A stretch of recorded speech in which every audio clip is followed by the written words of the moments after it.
Out of all the race of entertainments that are halted right now, just so we win the most important race of the time, the vaccine race. The havoc and panic created by the not to be named you-know-who virus has made people so eager that their mind is oscillating from corona to vaccine, vaccine to corona, corona to panipuri, vaccine. The society has become so desperate that the guy who makes panipuri seems to know more about the virus and the vaccine than the guy who is actually making the vaccine. Given the fact that we have the moral authority to talk about the virus and its vaccine, because we proudly belong to the community who are actually involved in creating the vaccine.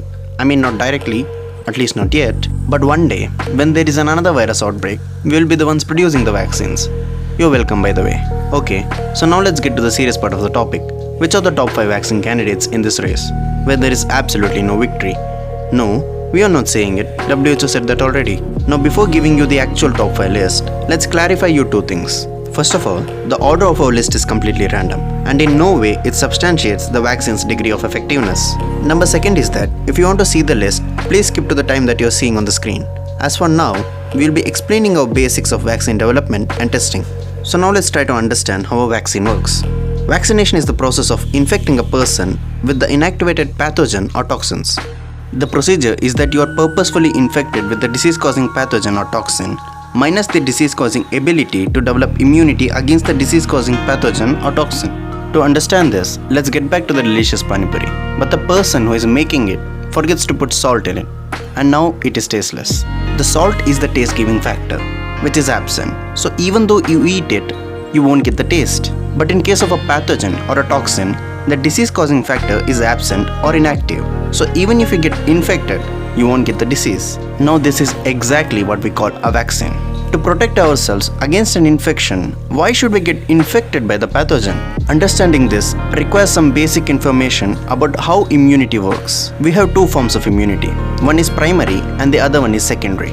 Obvious, right? Primary immunity acts when infected by a pathogen, that is a bacteria or a virus or whatever it is, for the first time. So now our immunity was unprepared.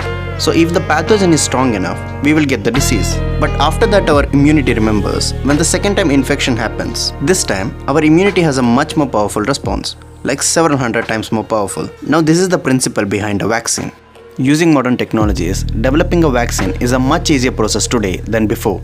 Developing a vaccine, testing it and getting it approved is a lengthy and tedious process, and it takes around 10 to 15 years usually. But don't get worried, we will get the coronavirus vaccine much sooner.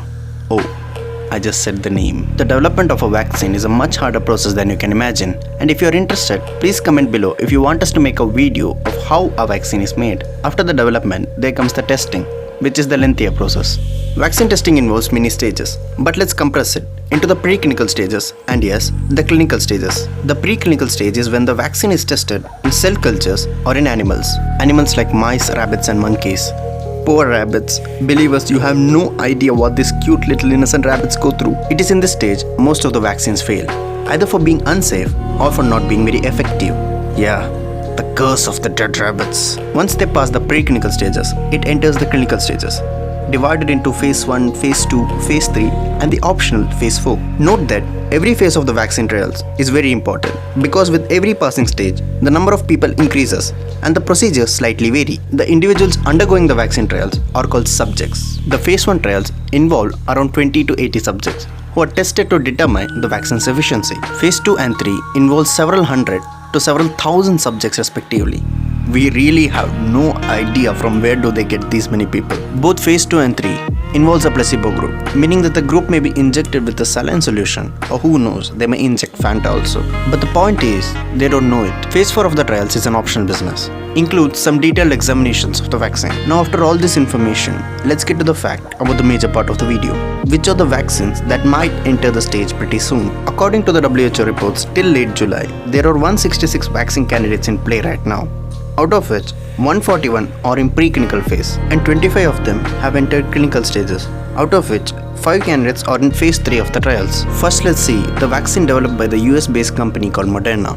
They have used mRNA-1273 as a vaccine particle. Oxford University's vaccine is based on a chimpanzee adenovirus ChAd-OX1 nCoV-19. Their phase 1 and 2 results have been satisfactory in provoking an immune response. Now the thing to be tested is whether it provides immunity against the SARS-CoV-2. Sinovac, a Chinese-based company producing the vaccine, The other two vaccine candidates are from Wuhan and Beijing's Institute of Biological Sciences. 3 out of the top 5 are Chinese ones. Other top vaccine candidates include Bharat Biotech's Covaxin, vaccine from Imperial College of London, and many others who are yet to enter phase 3 of the vaccine trials.